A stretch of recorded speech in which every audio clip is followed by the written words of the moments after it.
Not that it's Okay. a big deal. Wisdom is the architecture of the universe. Wisdom is who laid the blueprints for the entire construction of the universe. Right. And that's according to the word of God. This is God's word in the Bible. It said wisdom is the architecture of the universe. And when we Mm-hmm. deal with wisdom, we're dealing with knowledge and understanding. We're dealing with information. We're dealing with facts. That's what we're dealing with. We're dealing with knowledge, understanding, and we're dealing with perfection, because wisdom would be the perfect application of knowledge in the perfect circumstance. So if God's telling us that wisdom is architecture of the universe and wisdom is knowledge and understanding and the perfect application of it, so we're seeing God use the same thing that we use as creators and inventors. We use information to create stuff. Everything is created by information. Everything comes from information. This is another thing where God spoke everything into existence. Everything came from the word. The word is information. The word would be knowledge. So everything came from knowledge. Everything came from the word. The word is information. The word is truth. It's knowledge. It's all this great stuff that's dealing with wisdom and blah blah blah. And God created the universe out of all of that understanding. He took, it's what we call in school an intelligent design.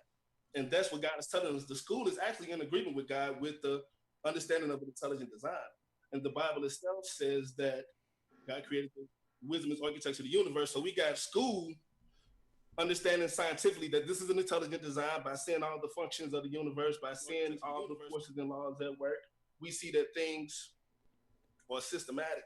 And then also, when you look at the Bible, it tells you itself that God created the universe pretty much out of wisdom, knowledge, and understanding. So it is what it is. So that's just one example. I can go on and on. It's a billion What do gazillion you mean examples. by scientific understanding, though, Julie? Maybe he needs more of a context. No, I just wanted him to give me an example of how he saw it so that I knew then what avenue we were all on. And like I said, it's a billion because there's literally no aspect of life that doesn't deal with information. So when you say give you an example in particular, everything you see in life is an example, because there's nothing in life constructed without information first. You know what I mean? Correct. So Everything that yeah, exists, we all pull into the reality. An invention, necessity is the mother of invention. So when somebody, throughout history, anytime anything was needed, the thought processes went together, the universe collaborated and helped them create whatever it was that was needed at that time. I From agree. fire to the wheel to weapons to um, medical technology today. It's how it all works and how it all comes together.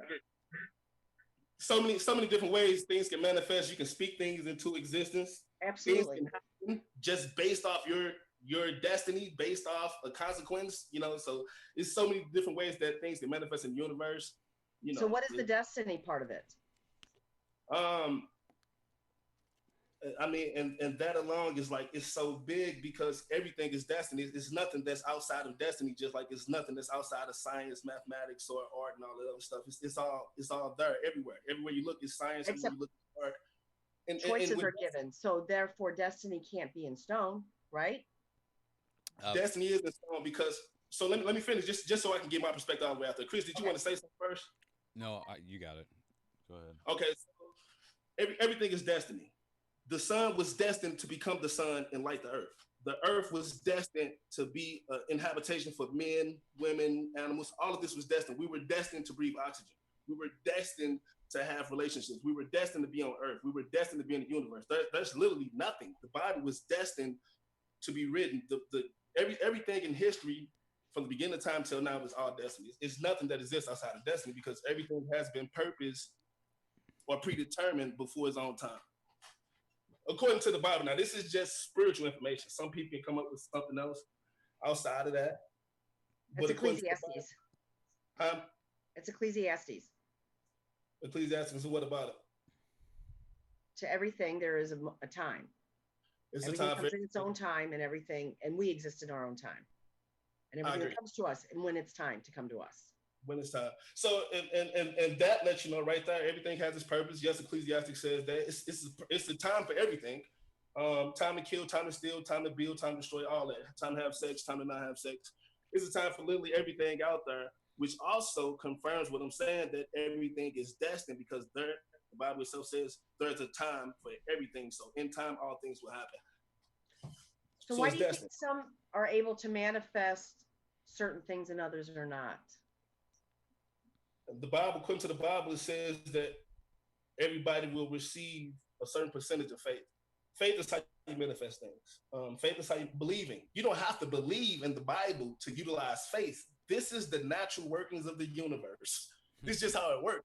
You don't have to be a Christian to receive good from the universe. This is the natural order of the universe. You know what I mean? So with karma being embedded in the designs of the universe, because karma, what goes around comes around, was heard even before we were heard. And you see that through the cycles of the universe, all the designs of the universe, which are also cyclic. So what goes around comes around is actually taking place in a physical sense. It's also taking place in the physical sense as well as an eventful sense. Um, so yeah, karma, destiny, whatever you want to call these things, they pretty Is much synonymous. karma current or is karma from before? What do you mean? Say that again. Well, I mean, we've obviously lived here more than once. Our I believe souls keep coming back to Mm. revisit the earth over and over again, right? I believe that. That's just my personal belief. That's not the Christian belief. No, it's That's not the Catholic belief. It is the Christian belief. the Bible tells you that you only live once. Once you die, you're going to heaven or hell. That's it. The Bible tells you that you only live once, or at least that's the interpretation of the Bible. I don't never recall it saying you only live once in the Bible, not a single time. It speaks about resurrections. It speaks about the dead rising to live again. So that's what the Bible says. The dead will rise again. There will resurrections. There will people receiving new bodies to live different lives. The Bible actually speaks about people coming back and forth from life to death, and living in different Whoops. fields of the universe. But the Christian belief, as far as the general understanding of living and dying on earth through Christianity, you only live once. This is your one time to get it right. If you mess up, you're going to heaven or you're going to hell. That's the general understanding of life and death on earth through Christianity. That's not my understanding. And this is where I differ from a lot of Christians, because I'm not sure, every day I go to church on Sundays, listen to what the pastor tell me, that's that. No, I'm the kind of guy that if I was to go to church on Sunday, I'm gonna research everything the pastor told me and see if it's true, and see how can I apply it to my life and where does it fit in my life. That's the kind of guy I am. So when it comes to speaking about resurrections and whether or not we've been here before, I don't understand that strictly through a spiritual sense. I understand it scientifically, because first and foremost, we just discussed destiny. We just discussed what goes around comes back around. We just discussed the cycles of the So do universe. you believe in free So will? you say what, Chris? Do you believe in free will? That's where this is going. Definitely, I definitely believe in free will, and I believe in the separation of freedom and free will as well. How can you have free will and destiny in the same box? Right. So, for example, how can you have easy? That's like so easy. So, how can my child have free will and destiny at the same time? Yeah. I Because think free will, real quick, I think free will has to do more with whether we want to accept certain things or not. So the free will part of religion or the Bible, whatever, had, I think, this is my own personal opinion, and you can go in anywhere you want with this. yeah, Um, God gave us free will in the matter of living like He had expected us to live. We have the choice to live as we were meant to live or not meant to live. Hence, crime, murder, things like this exist because those people have chosen not to live as it was designed for us to live. It also wreaks havoc for everybody else. That's so my opinion. yeah, and I'm with you, because it's levels to everything. It's levels of free will. It's levels of freedom. There's just no, you know, this is just that. It's just black and white. No, that's not the case with anything out there. Everything is it's levels to everything. So is it a level to free will? Multiple different levels to free will. Is it a level to freedom? Multiple different levels to freedom. So when Those you think, levels, though, of freedom that we know of are what we're conditioned to. yeah, Because freedom is freedom is freedom. You can be in prison and be free. freedom Freedom is is how you feel. Well, how are you defining freedom? Because everyone's saying free will, but how do you define free will? Is that the free? so. Is that the ability to make a choice when something comes up? Freedom is, see, when free will is the ability to utilize your body to act when you want it to. That's free will. That's all free will is. Freedom is space and opportunity to move. So free will and freedom is two totally different things. You can have free will with no freedom, and that's what it's like to be in prison. It's to have free will. I can get out of my bed, I can go knock on the door, I can eat, I can That's do push. physical freedom. That's physical freedom. No. Let me finish this idea. In prison, you got no freedom, none. Your freedom is stolen from you. So there's no freedom in prison. It's not stolen, it's taken. But you still have free will, because free will is the ability to take action when you want to. That's all free will is. But if I don't have freedom, if a cop put handcuffs on me and he just robbed me of my freedom, now I got free will and handcuffs, but I can't move.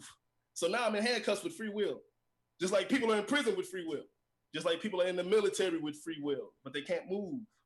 The Marines. When you're in prison, are you free to have conversations, and are you free to express yourself, and are you free to? So freedom still exists. And this is why I like you're Chris. Free to think.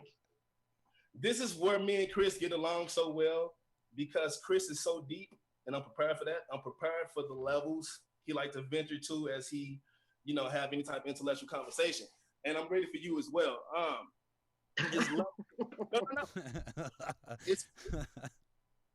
It's levels to freedom. So you're discussing some of the lower levels of freedom. Oh, I can talk.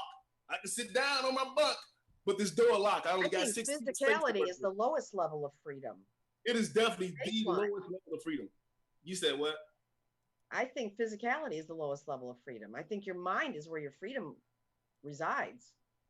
Your freedom is in the mind, because the mind can go where it wants to go. It has no limitations. The mind don't got a boundary other than... And the mind also creates along with the heart. So therefore, within that, things can change. You create change, allowing for other freedoms. Yeah, but you can utilize your mind all day, and if your body don't follow, then it's just dead. It's nothing's going to happen. So I can sit here and have dreams and fantasize about, making this perfect love to a woman to where she just dies and gasps. But when I go have sex with her, she doesn't care about my penis. It's too small. So you can do a lot. Don't ever say that again. But just be honest. I'm just being honest. You can fantasize in your head all kind of crazy stuff. It's not That's real. not what I was saying, though. That's not what I was saying. I'm saying that as long as you have the ability to think, correct, and feel emotionally, the two together work to manifest. So it doesn't matter if your body is locked up in any way, shape, or form, as long as you can still even put out a perfect prayer with the freedom of your thought, there could be release of the physical part of it as well. So once again, according to the Bible, see everything, and let me give you some insight on me. I'm a guy that purposely read the Bible cover to cover in less than 3 months several times in my life. For fun. I was entertained. I loved it. I was sitting there breaking down the Bible for fun, and I did that several years of my life. So just to give you some background, I'm 38 years old. I've been in church since I was 2 years old. I made an independent decision to be baptized at 11 years old, and here I am now, I'm 38. All of these questions. Do you still live that life? Do you still adhere to the tenets and everything? I'm not perfect, and I'm not asking that. In no shape, form, or fashion am I attempting to live out perfectly the law or to be something. The expectations. Do you live within the boundaries of the expectations that are laid out? And they're pretty broad. So it's not like it's confining. It's very broad. It's very broad, but at the same time, it's a narrow path, as me and Chris just discovered the other day. It's a pretty narrow path. It's broader when you don't believe Christianity. Bible. And when I say narrow path, I'm specifically talking about it being, because of the nature of things, you have to be ahead of the bell curve, and being ahead of the bell curve by its very nature is the narrow path, because it's a small percentage of people that will come onto the realization of what truth is, and that's why it's a narrow path. And truth can only be perceived by a narrow margin of people, because by its very It's very nature. It has to be the narrow path. And check this out. In the Bible, Jesus says, it is easier for a camel to pass through the eye of a needle than for a man of wealth to enter the kingdom of heaven. Yep. Okay, the kingdom. Where does the kingdom of heaven reside? Inside. Within, correct? What is Because I'm sorry. I don't get it. You said what? Meaning that once somebody possesses, they no longer seek. Most, Right. a lot. And we're not all talking about Richard Branson here, okay? I'm talking about the average across the board. Politicians are a great example. Once they have attained, they're no longer seeking the betterment of everybody, just themselves. So therefore, they have lost their path. They've gone on to a different one. Are you following me? Yeah, I got So you. they're now the camel trying to get through the eye of the needle because it doesn't reside within them any longer. And once again, I got to remind you that I'm nowhere near your average Christian. So far away from it. And this is why me and Chris get along, and I get to respect what he believes in. I'm and not his speaking from Christianity. I'm actually backing up what you have said. Oh, okay. But no, I was actually going to take a different direction. I was actually going to take a different direction, and I just forgot when you had interrupted me and said what you just said. Oh no, but I'm not your average Christian. I remember now. I'm not your average Christian. I'm if you put me in a room, the only Christians, and I hate to say this, the only Christians that I'm common with are like the mega pastors, the people that seem to just be talking on and on and on and seem to know everything and they just can't shut their damn mouths. Those are the ones I'm more equal to than regular Christians. And the reason why I say this is because I had a girlfriend back in 2012 who graduated from Joyce Meyer's Dream Center College out here in St. Louis. And she was like, we would talk about Christianity all the time. And she was like, wow. She was like, the things you're saying is crazy. That's what they teach me at my college. I'm like, are you serious? So she like, yeah, I went to graduate from Joyce Meyer's Dream Center College, blah, blah, blah, everything. She said, you got to listen to her. You got to listen to her because everything you say, she says. And so I finally learned of Joyce Myers, whatever you call her. Well, she like a big like evangelical, big yes mega church. Okay. Yes. Yeah, she like the top notch pastor out there. Yeah, she is as big as it's gonna get. But yeah, I see why she's so big. I see why she's so big because the same way I impacted my girlfriend was the same way I impacted everybody who come to me with these questions. You know what I mean? Unless you're just a hateful, negative person that got mental blocks up, you're just not trying to listen. It's kind of hard for me not to get around you when I'm scientific and spiritual at the exact same time. Never fell in either one. You know what I mean? So she said the exact same thing. So when I listen to regular people, regular Christians talk, it's hard for me to relate to them because I got a deeper understanding like Chris do. Chris got a deeper understanding of the works of the universe. I got a deeper understanding of spirituality and science in combination.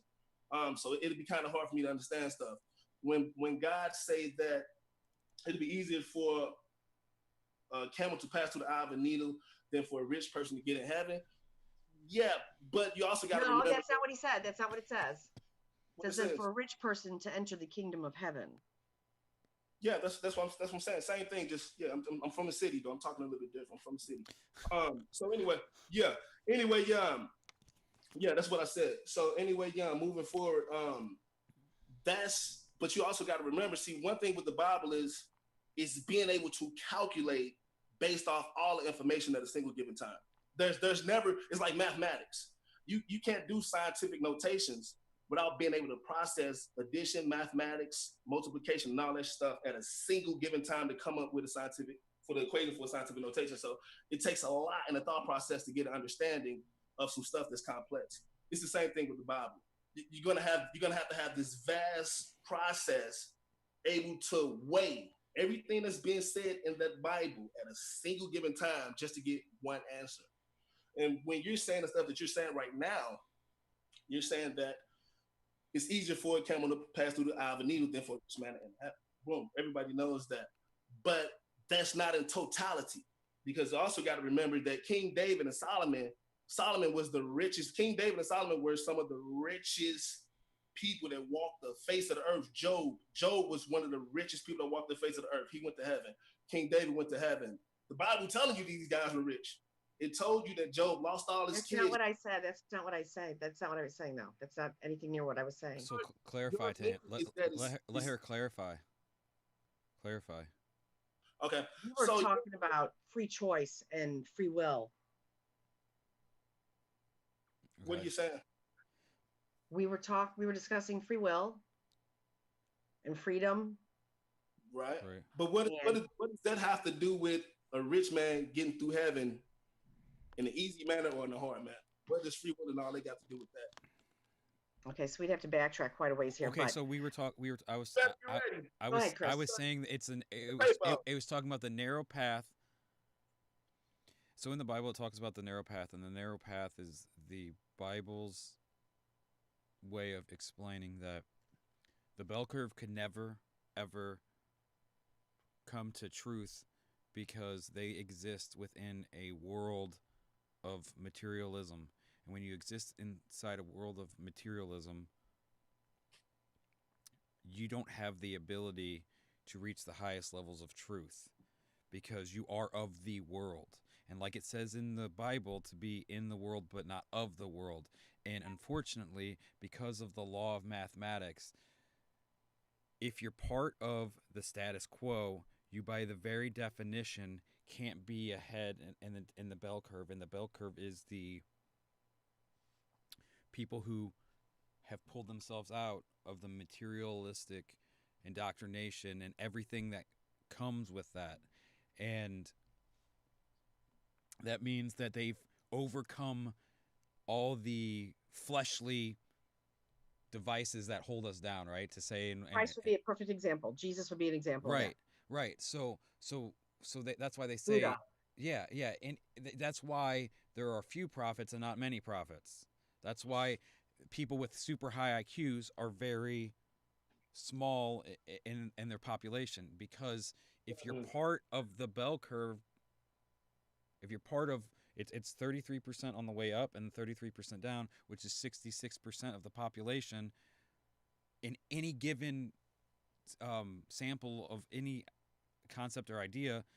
That 66 by its very nature is going to be of the lower end. And if you want the narrow path, the people that are going to it's just I mean, we could say it like this: how many sperms reach an egg for a baby to be born? One. Why? Because it's the Out of narrow path. 40,000 or 40 million. Right. Right. So same thing with attainment of Knowledge.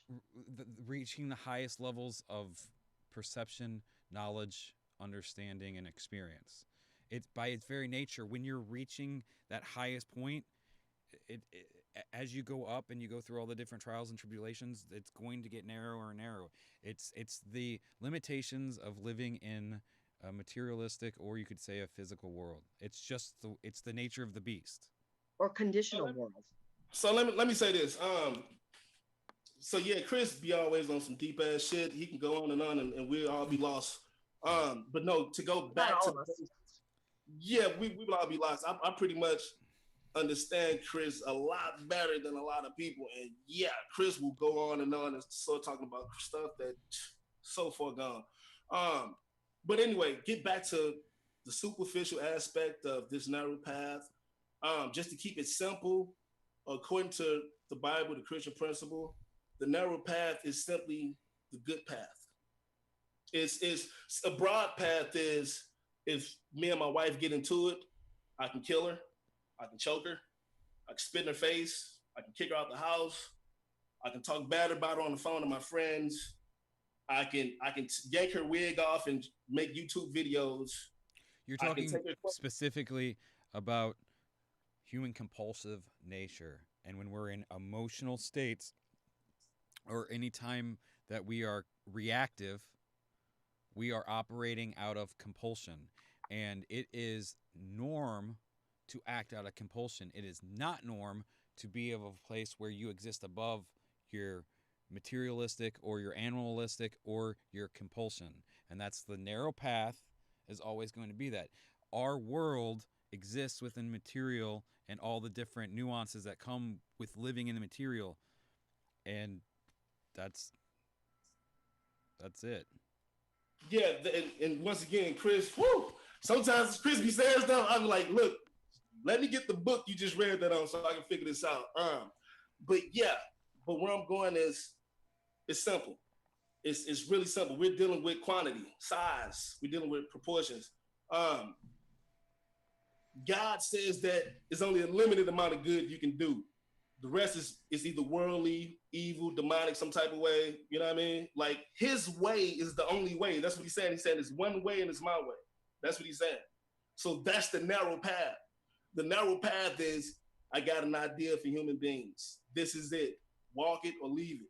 You know what I mean? That's the narrow path. It's not, oh, this is what God wants you to do, and you got some creative space to do what you no. The narrow path is there's no creative space for you. I got this all worked out. I got it all figured out. Here's the steps I took and typified for you through the coming of Jesus Christ and his purpose in life and everything he accomplished when he was on earth. That path to Jesus Christ, that's the narrow path. That is the narrow path that God has laid out for you. Jesus Christ did only so many things that was all based around the goodwill of God. You know what I mean? Explain to me why there were so many other like him that existed. Actually, it wasn't. Actually, it wasn't. Jesus Christ would be the only person that they knew to be as powerful as he was historically. Like Jesus Christ don't only exist in the Bible; he exists outside of the Bible. He exists in the Quran. He exists in the Holy Quran. You know what the word Christ means? What does it mean? Do you know what it means? I don't know what's your understanding of Christ. Christ is Messiah. Do you know what the word Christ, when somebody it has the title Christ, do you know what that title gives them, what it means? Christ is another way of saying Messiah. It's synonymous to Messiah. No, the word Christ means the anointed one. There's been many anointed ones. Messiah, you can Google it right now. I'm telling you, I know. Google it right now and see is Christ and Messiah synonymous. Chris, you Google it too so I can see what you get. The definition of Christ? No, I'm wondering, is Christ and Messiah synonymous? Well, depending on how you word it, it's going to give you you're going to get different information. So it's not going to be as simple as just going to the top results. I know it's synonymous because I've been doing this too long, and like you already know. I already know. Like you know, I already know. So yeah, Christ and Messiah is synonymous to each other. That's facts.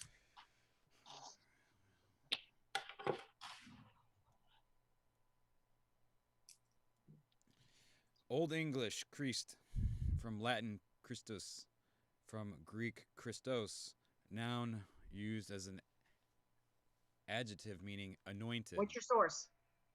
I'm going through just like the first thing through I think this is dictionary.com. That's where I am. Okay, just making sure we're on the. It's saying anointed, and it says Messiah in Hebrew. So I already know. So you both right. You're both. I know I was right, bro. You know I was right, bro. Come on now, Chris. Don't play, bro. Well, you know I was right. You're both right. Yeah, we both were right. I know. That's why I said it's synonymous. I said the same thing. I knew that. I already knew it was synonymous. Okay, I've been, and the reason. Let me say this. The reason why I know it's synonymous is because I don't just study Christianity. I didn't study Islam. I didn't study Buddhism. I'm not your average Christian. You're not on this. You're not online talking to some guy that don't know nothing. You don't have to prove anything to me. I'm just asking you what your thoughts are. You said what? I said you don't have to prove anything to me. I'm just asking you what your thoughts are. Jesus, the Messiah, is called Christ, all interpret but Christ is not in one way. Messiah. And because you interpret it from a certain source, doesn't mean that everybody else does. No. I don't, and that's what I'm trying to explain to you. I'm not interpreting Christ through one source. I'm interpreting that. That's not what I said. Your knowledge of everything with the being biblical and scientifically mixed. Not everybody's going to have the same interpretation of the Bible. I understand it. I know that. That's why I told you I'm not your average Christian. I'm not going to sit there and agree with a bunch of Christians who go to church on Sunday. That's not going to happen. That doesn't make you the correct one. Maybe they are. That doesn't make me the correct one, but it's been working really good in my life. It's been working really good for me. And that's where it counts. I can't. Hey, whatever working for you, do your thing, have fun with it. I'm enjoying mine. So whatever. And that's why I tell Chris. I know Chris don't believe in everything I believe in, but I respect his beliefs, and this is where I don't teach his believe. own come in.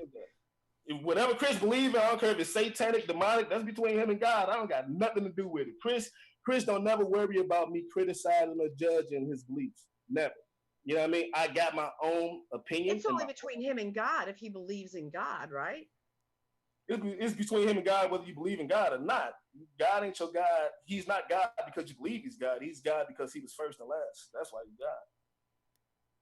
He's the beginning. He's the end. Whether you come to earth or not, God still was here before you. He still regulate everything. He's still the one being that's the governor of the entire physical creation. And when you say it's What the between him Bible and God, do you think that when you say something's between a person and God, that means that there would be something that you would have to be accountable for? what I mean is I don't sit in the seat of a judge. See, that's what fake Christians do, and this is why I disagree with That's not what Christians. I asked. That's not what I asked. I still got to give you my answer. Where I'm coming at is I don't go around judging people's beliefs. If whatever you do, if it don't offends me or my people, I don't care what you do. It's when it has a direct consequence or effect on me or my people, that's when I got a problem with what you do. So up So, until but when you say that the God thing, I mean, not everybody believes in God, and you say, but regardless, they have to be accountable to Him. according to the Bible, I don't know if you're a Christian believer or not. Do you believe in Christianity? To a degree, To a degree. Okay, well, that so for me to go back. Christianity comes in second place. I would believe in the Jewish Bible first. One thing I'm not the kind of guy that's going to go to bat with a bunch of people about politics or I don't do that. This When isn't I when I politics. yeah politics. No, I'm just saying that was just etc. Politics, certain things you don't talk about. Politics, religion, all of those always lead to everlasting debates. It's I'm just pointless. asking a question on a statement you made. That's all. And if you're not a true believer, it's no point in me going down that path with you. I see it as being pointless and in vain. And I'm kind of a smart guy. I don't like wasting my breath. And, Well, and, it's and here. no offense, I only No, want to it's say what needs okay. to be said. Yeah, I don't I don't never come to Chris trying to make him a believer or question what he I'm believes. just asking you how. I understand. I'm just giving you some real thorough insight on my mental processes.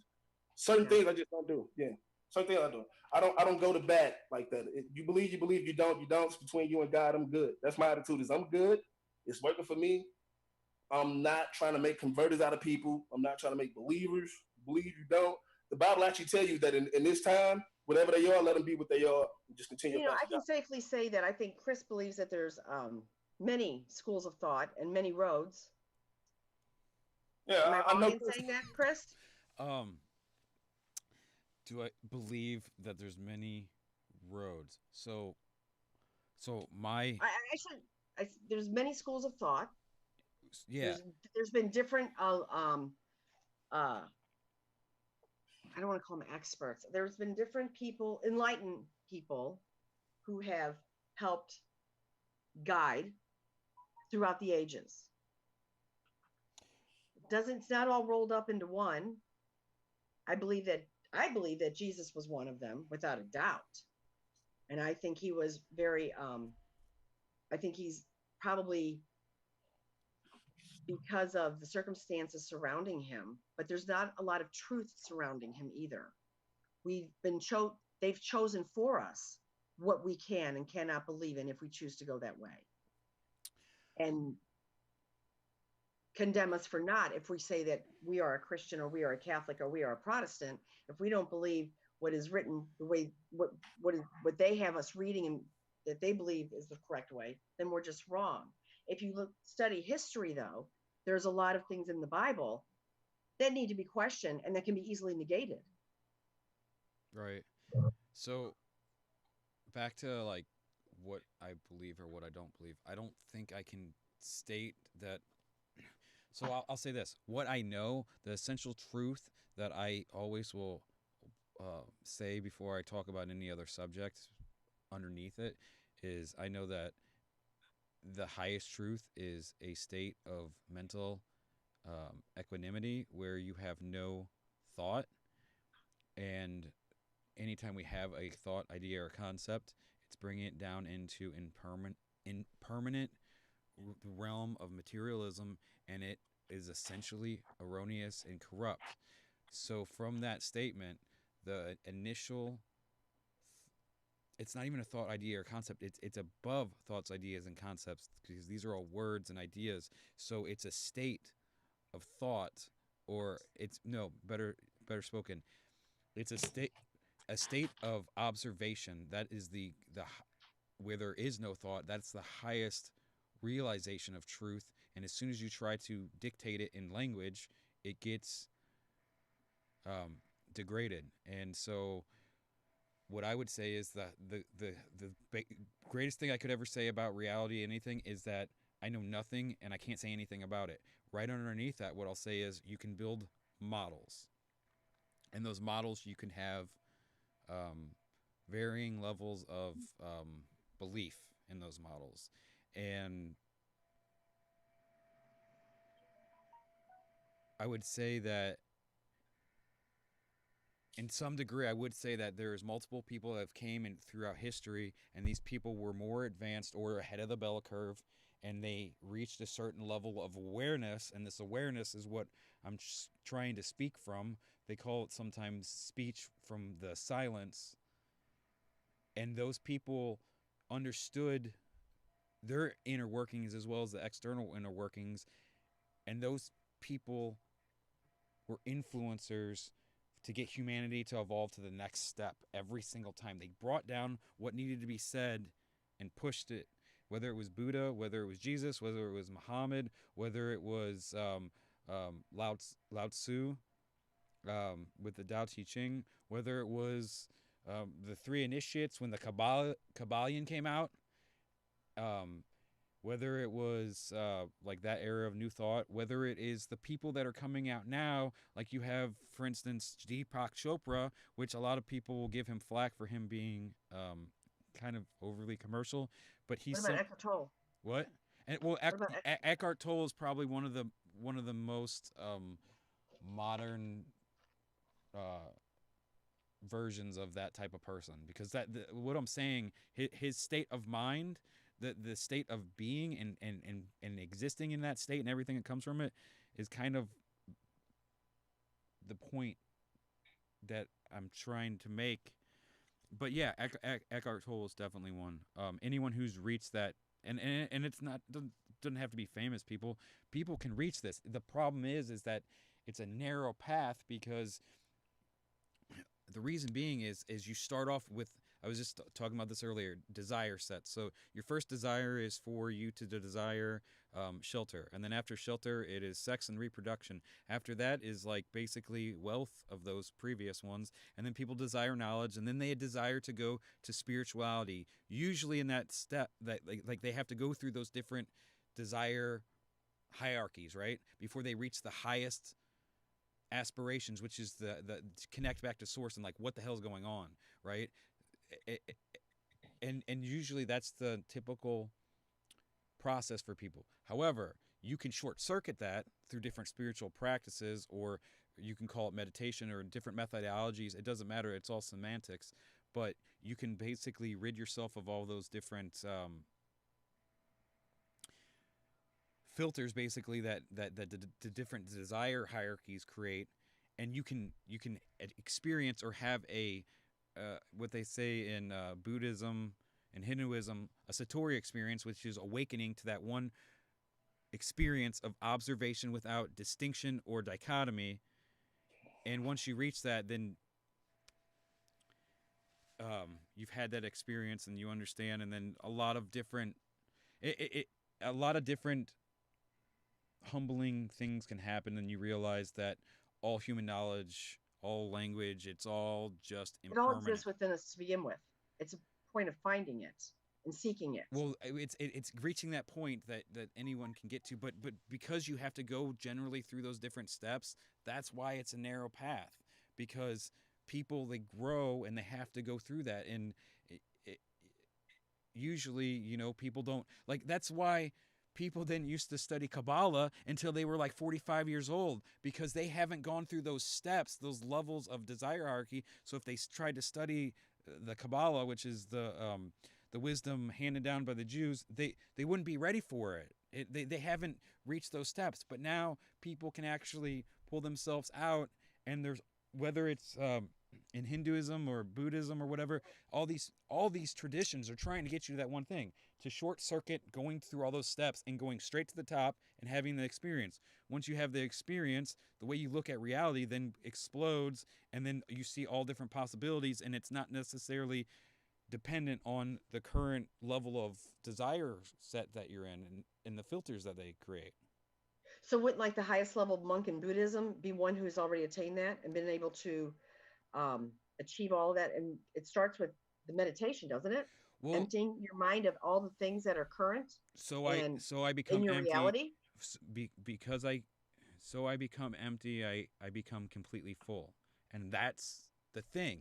That's the state that people need to reach. But unfortunately, they don't have their. I don't believe in free will as it is generally understood, and people are kind of just on a path of, like, they're going up, and they have, oh, I got to fill out these desires. Okay, after I fill these desires, I got to fill these ones, and then fill these ones, and But that's the grass is always greener, isn't it? They're waiting to have like as soon as I have $1,000, I can do this, and then as soon as I have $10,000, I can do this, or as soon as I go travel over here, then I'll be able to go over here. It's just that's kind of like what you're saying, right?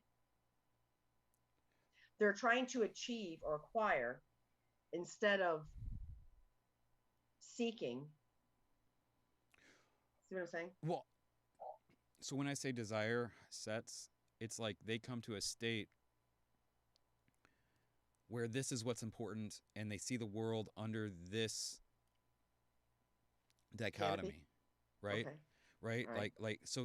so like these are the things I filter. If I'm at the point where I need shelter and food, I'm looking at the whole world is, how can this bring it to me? How can the world bring shelter and food to me? Like my filters, the way I connect the dots in the world is going to be under those um, filters or hierarchy, or under that guise. Okay. So I might be nitpicking, but I'm going to ask you this: when you say I'm seeking how the world can bring it to me Okay, okay. instead of how you can find it in the world. Right. Well, I mean, semantics. What I'm basically Okay, saying. well, it's not, but that's what I wanted to. Well, I was well, trying to establish that. I mean, There's a difference. There's a huge difference. it's an internal versus external locus of control. But I get what you're saying. Um, what my point is that this is a filter, and the current things that are important to it, your desire set, right? I need food, I need shelter. When we go into the world, the way we perceive things is going to be related to that, because I'm trying to get food, right? So if when I go up to someone, um, I'm going to be first worrying about myself, and if I ask them for food, if they say no, you know, the way I perceive what's going on is going to be dependent on how I'm connecting those dots based on these desires. That's why, like, some of the highest levels of Hinduism, they'll say, if there's any, or yeah, if there's any evil, it's attachment, and it's also desire, right? Attachment and desire, they go hand in hand, because through attachment and your desire, it makes you filter reality to a certain narrow perspective of possibility. And so, like, if you are sitting there hungry and you have no food, the only thing you're thinking about is, how can I get food in my system? And that's why those, when I say desire hierarchies, those are the things that make you filter reality through that, your mechanism, because this is a filtration system, and those desires are the points which cause you to see the world in a particular way. And that's why there's practices developed to make you fall, let those fall, all those desires fall. That's why, like, when you talk about Jesus, or you talk about Buddha sitting under the Bodhisattva tree and him having to fight against Mara. Mara is a personification of all the different biological processes that are wanting and needing and desiring, and it's him literally suppressing all of his desires to come to that realization or that high perspective. And that's what Jesus did with the devil. The devil is So isn't that synonymous with like Mara. ego? Ego can be that. Ego can be that. And yeah, it is ego death, because ego and who we think we are is um a complex that does filter reality. And what we're trying to do, or what these higher spiritual practices are trying to do, is to make you drop all your filters, drop all your desires and all your attachments, so you can see things without being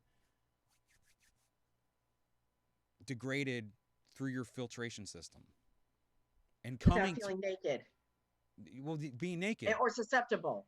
Well, being naked. Right. But without feeling, it's like Adam and Eve were naked and didn't know it. Yeah, exactly. That's what Eden is. That's why, like, when people talk about Eden and what everything it is, Eden, in my perspective, and the way I've come to understand it, is a parable, and you can understand that parable in multiple different ways. You can cut it up, but I think one of the highest interpretation of it is it comes from the apple being desire, and it's the Hmm. first desire, which will I mean, you have food It's and you have physical. shelter. It's physical Yeah, desire. it's physical desire, and she represented that, and then he ate of it, and then they were in the garden, which they were ignorantly blissful, right? Which is the highest state you get to, is bliss. But then they ate of that fruit of temptation or desire, and it pulled them down, and all of a sudden they were alarmed because now we're naked. But now the Bible says they ate of the tree of knowledge. Well, okay, So they so so possessed the so so knowledge. the knowledge of good and evil. So as soon as you take one piece, if this is your whole perspective, and I don't look at anything, and it's just me observing, as soon as I make the first distinction, that's that's positive, that's negative, good and evil. It's the first splitting, which is what the mind does. It cuts through and it creates a dichotomy. So when you're observing without any distinction, it's whole. As soon as you cut it and place it into two different, which is good or evil, black and white, 1 or 0. When you make that first dichotomy, that's eating of the tree of knowledge of good and evil, because you make that. And you're saying creation has this part and it's bad. We need to push it away. And that's why in the Gospel of Thomas, it says you have to put those two pieces together. When the left eye and the right eye combine and it's one, then you will enter the garden. You will enter heaven, because you have one Paradise. one It's perspective. paradise. Yeah, Right. it's without a dichotomy. It's without a perspective. It's without relating yourself, the inner self, with this. There's no boundary here. All of a sudden, the boundary that did exist between you and this, because this And is, that's freedom. that's the true freedom. Right. That's what I was trying to get to. Thank you. You just did it. You just walked it right into it. Chris, where my video at?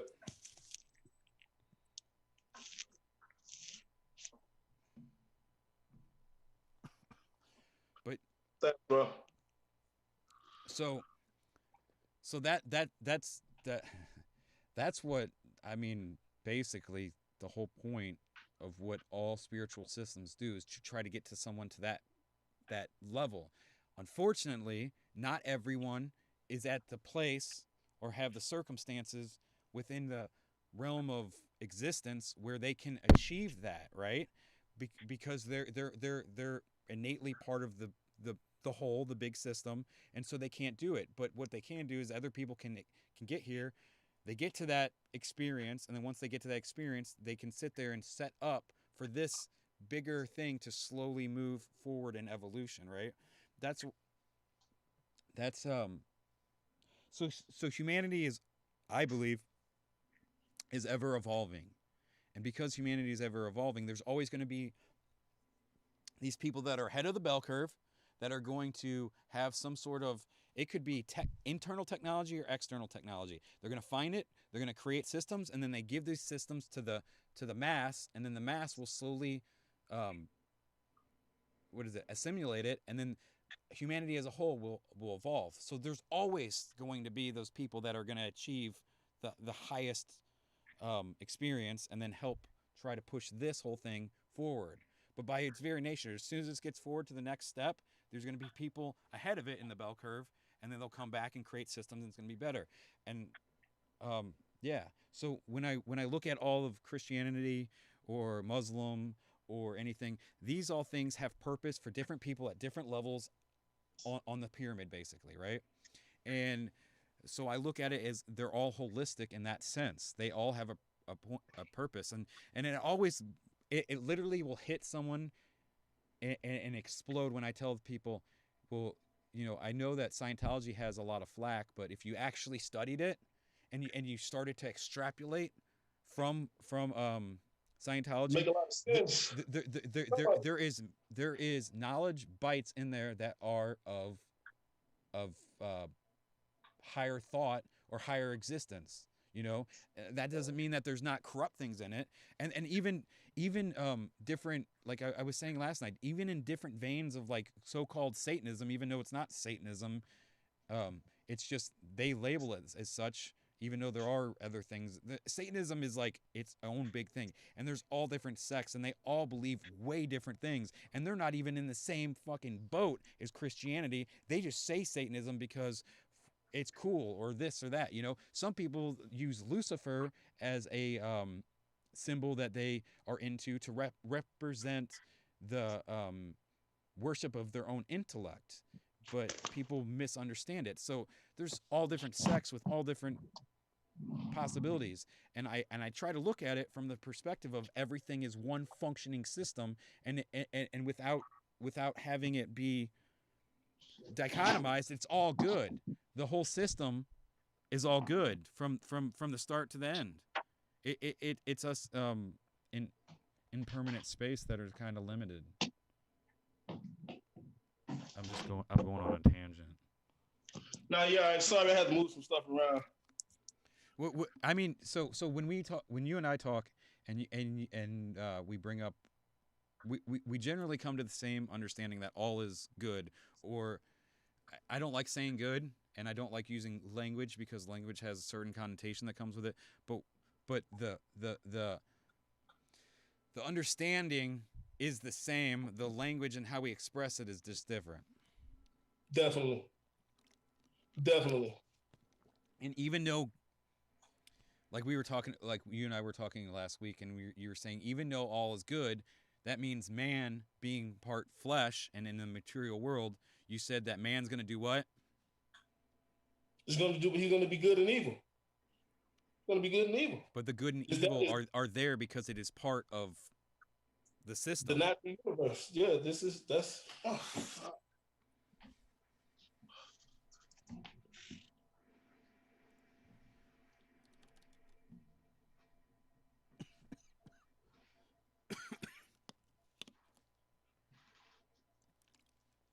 and usually people, at least I would say, when people are interested in existential ideas and you follow different religions up their trajectory, people generally come to very similar understandings. The problem is the symbol set and the language they use to express such seems like on the surface they don't match up.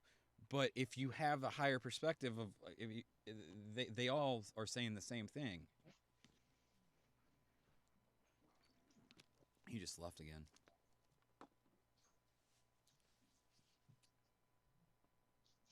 Is he off? I don't know if his internet's Where is he? going in. He's is he in St. Louis? He's like sweating and everything. Yeah, I don't know. I thought maybe he was in a cell somewhere. A cell? Well, because the background is so sterile looking, Right.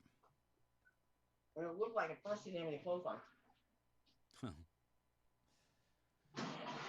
You are.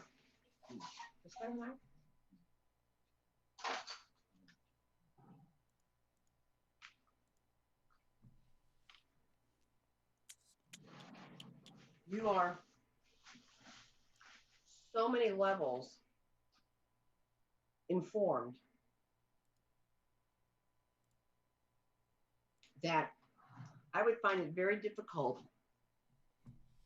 for the average person who hasn't studied as much as you have to even understand what you're saying. Oh, I know this. And you're And very careful with your wording it's a so that point. they can understand. Now, I understand, Well, yeah. and It's a major point of contention with people. It's a major point. because they're insulted that they you speak above them or that they don't agree with philosophies. I mean, at what point is this guy, I mean, he's very impressed with your knowledge, but he's not listening to it. He no he I don't, he gets me. He really gets me. I And think he wants to have that knowledge. oh really? And I Um think it's what it's, he wants to be on the, okay. Did you see my text that I sent you?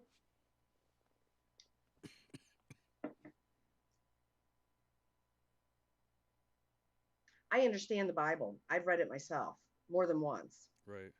That doesn't impress me. What impresses me is what you walk away with it, way with what you take with you when you walk away from it. Right. Because every time you read it, it shouldn't be the same thing over and over again. Because you're in Uh a different place in your life y- y- every time. I yes, and also It's no. like a memory. It's Yes, like a memory. yes, and also no, because I will agree with you, because the current state that you look at it, depending on where you're at, it's going to always be a feedback loop and reflect something different. I agree with that. Right. And different passages should also stand out to you as a result of that. But they're so the Jews say there's four different levels of understanding. You know, there's the basic, the deeper version, and then there's like the secret version, and once you reach like the secret version, um, depending on the, so you'll always be able to go back to that first principle. Like once you've had that great realization, it'll always be there. So you'll always have that those, you understand the four different levels that it can come from, and they'll always be static, but Right. Right. you Right. will also always have a momentary interpretation as well. So you That's what I'm yeah, saying, yeah, though. yeah, Right. you have And the both. Bible is timeless. The Bible isn't set for the time that it was written in. It's timeless Well, because we can all. I, Go I ahead. I I agree with you, but so when people bring up the Bible and they're like it's divinely inspired, I'm like, well, here's the thing. Um, It's divinely inspired by the hand that is writing it the Bible is and by divinely the person inspired, reading it. but the thing is, if you have a perspective, and if you're of the mindset and you're looking for interpretations of higher thought or higher existence, everything is inspired. That's my point. Is the Bible isn't, it doesn't sit by itself. Like literally Absolutely not. any anything can be of an inspired nature, and the way that you could use it as a feedback loop can be of You're inspiring when you speak. And I'm not sitting here opening you as a book. I'm listening to what you're saying. right. Well, anything can be, if you are of, if you're in the state where you're trying to perceive of a higher existential understanding, right? Because your mind, Knowledge. yeah, because is um your mind is in a framework that it's trying to extrapolate that from everything around you. So it doesn't matter if it's the Bible, it doesn't matter if it's the Quran, it doesn't matter if it's the Tao Te Ching, it doesn't matter if it's a Levian Satanism book, it doesn't matter if it's this. If you are of that higher framework and mindset, and you're trying to extrapolate divine information, it's going to be there. It's just Now, it's do you think that you have to have the Quran? Okay, I'm going to use that as an example. Okay, only because I have I have read parts of it, and parts that I've read, some of those have even kind of left me with a bad taste because I read a passage in there where they talk about the Christians and the Jews and everyone who is not of Islam an infidel and should be destroyed. right. That goes against the grain of life, Um so existing life. Ken Wilber, and he is the author. he's one, like in the last 20 years, he's one of these people who people in 100 years will talk about him, that this guy tried to put everything together. And Ken Wilber is like a he's like a polymath when it comes to existential thought. What he created something called inaugural theory, and it was basically that human beings, through their development, they exist within different understandings or relations to the external world. And what I mean by this is their identity or their ego or how they perceive reality changes. And it's like, you talk about the new age and they're always talking about expanding Shrinks and expands. Well, like the new age always talks about expanding your consciousness. What they're really talking about is expanding the concept of how you identify and what you label or associate as yourself. So Ken Wilber basically said humanity goes through steps of evolution, right? And there's still pockets right now of people that have expanded their awareness. So when they say I or me or what Namaste is, they're relating There's to a collective. they're everything, right? Yeah. And it's that state that is a state of consciousness. There's lower states of consciousness that when they say I or me, they are in denser and denser perspectives. One of them being when they say I or me, they are their race, they are their religion, and they are of their local tribe, called tribalism mindset, right? So when they say I and it's a white person or it's a black person or it's a Chinese person, they are internally making the distinction between their race, their culture, and this and that, and then they create the dichotomy of me and the other, right?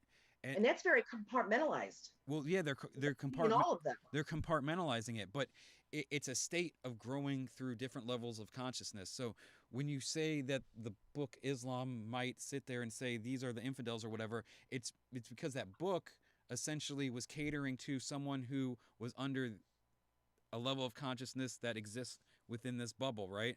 Yeah, but that wasn't where I was going with that. So when you say, is it necessary to have knowledge of all those different schools in order to achieve to possess the knowledge you need in order to have that higher level of thinking or being? No.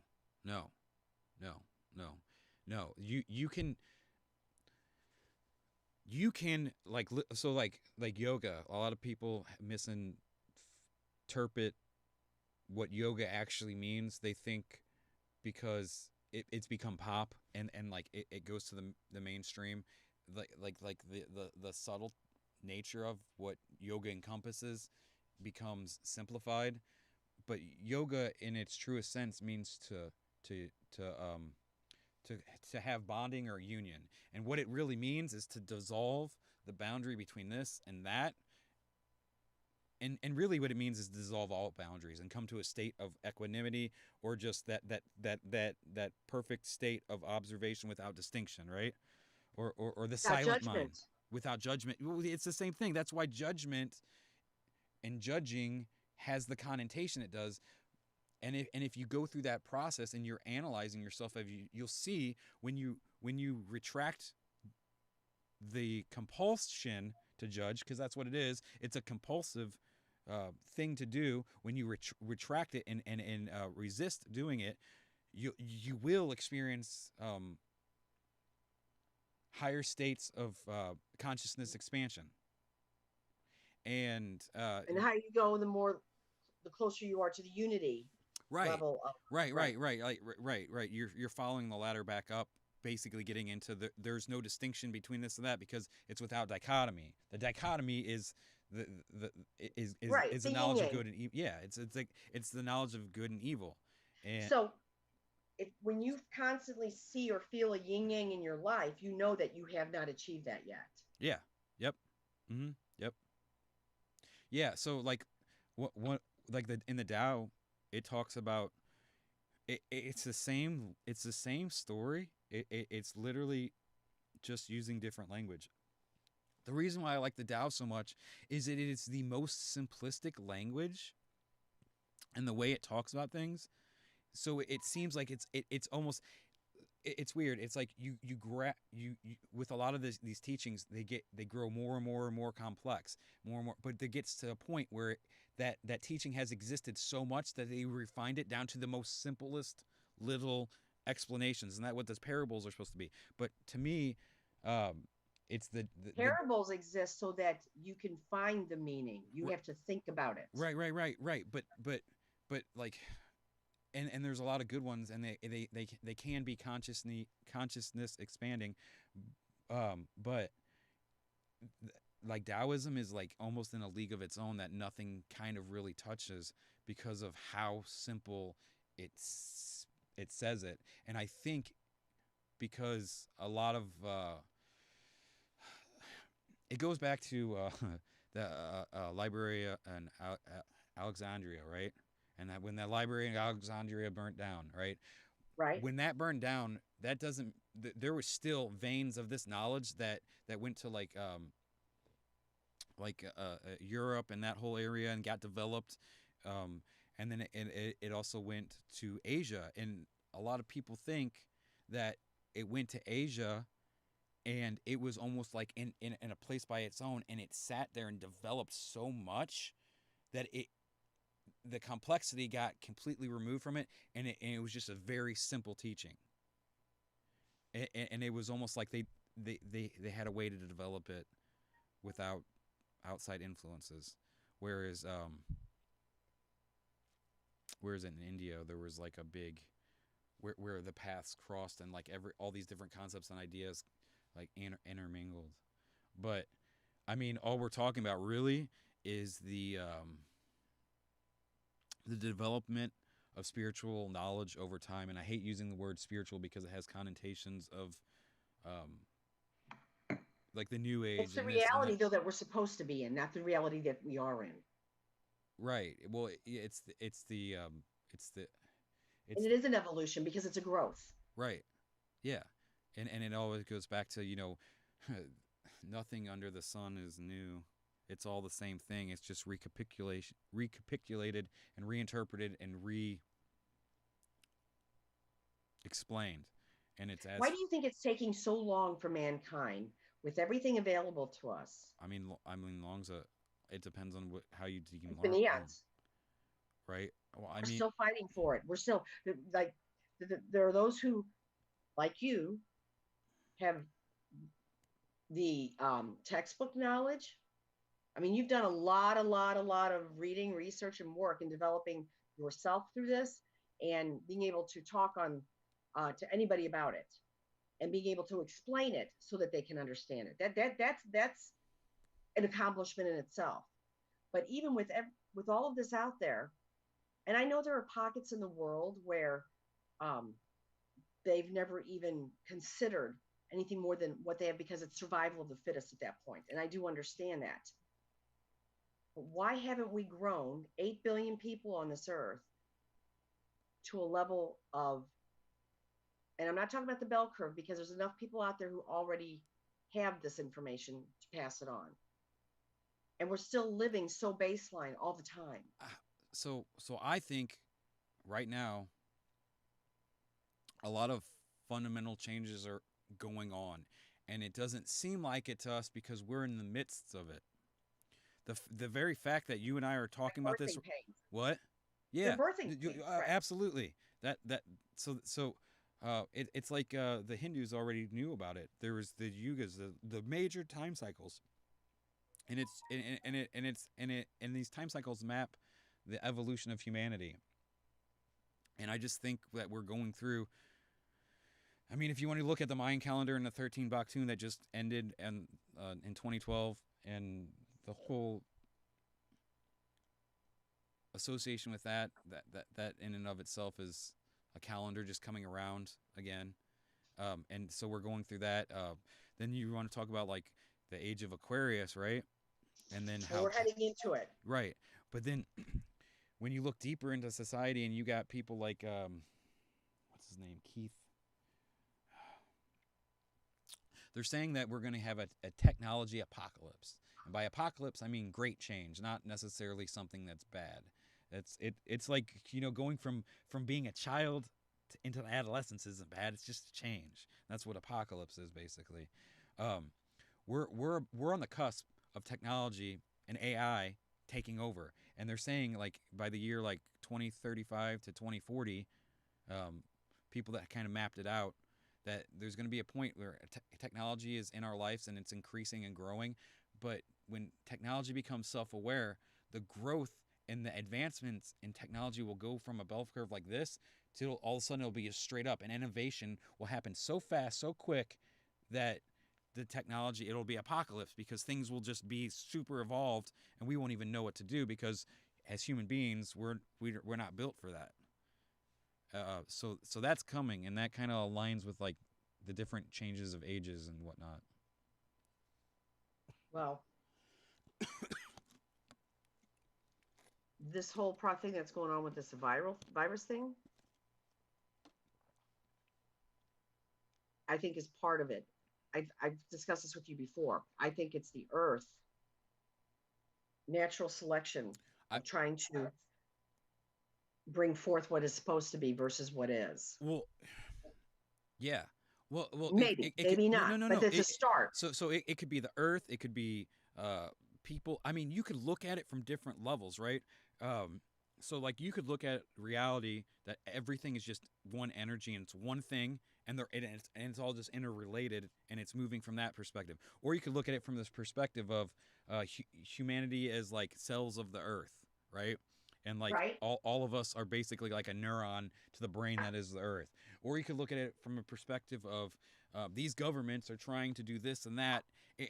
Depending on what level you're making a dichotomy at, you I know, think the Earth has to use what's here for its resources in order to make it happen. right? It's So the governments have to play a part in it. Otherwise, because they're the powers that be for us. right. Well, I Because we're mean, not looking at yeah, the yeah, Earth as the yeah, power. yeah. In our cultural sphere, in the Right. paradigm of our culture, yes, that is one interpretation, and it's a viable one. I tend to try to not to stay out of the whole political thing because to me that's a denser thought process, and it's there's more confusion there. I mean that's like the Tower of Babel. It's the confusion of the tongues. When the deeper you get into language, or you try to look at these things from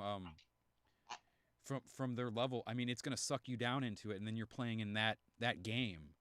Right. All those associations, and I mean I think that's what a lot of faith is in Christianity is. It's trying to maintain that mindset that's not being tainted by the material world and all the different things The that can only come way from that's it. not going to happen is if man doesn't lead it. You have to look elsewhere for it. It's like when I get up in the morning, okay? And I'm getting ready and I'm going about my business and I'm not thinking anything of anything, right? I'm just, they're habits that we have that keep us on the path of what we're on our day to day, right?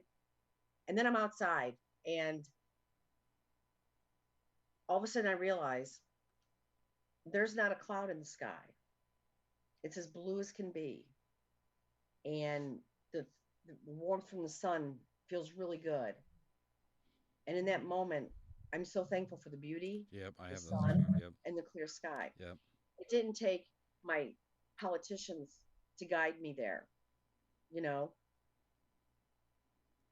And I think that's what we don't possess. We don't possess the ability to look out beyond our scope of our day to see beauty. We're stuck in these bubbles. Right. And we only want to hear what's being resonated in our brain instead of inviting the rest of it in. Right. And until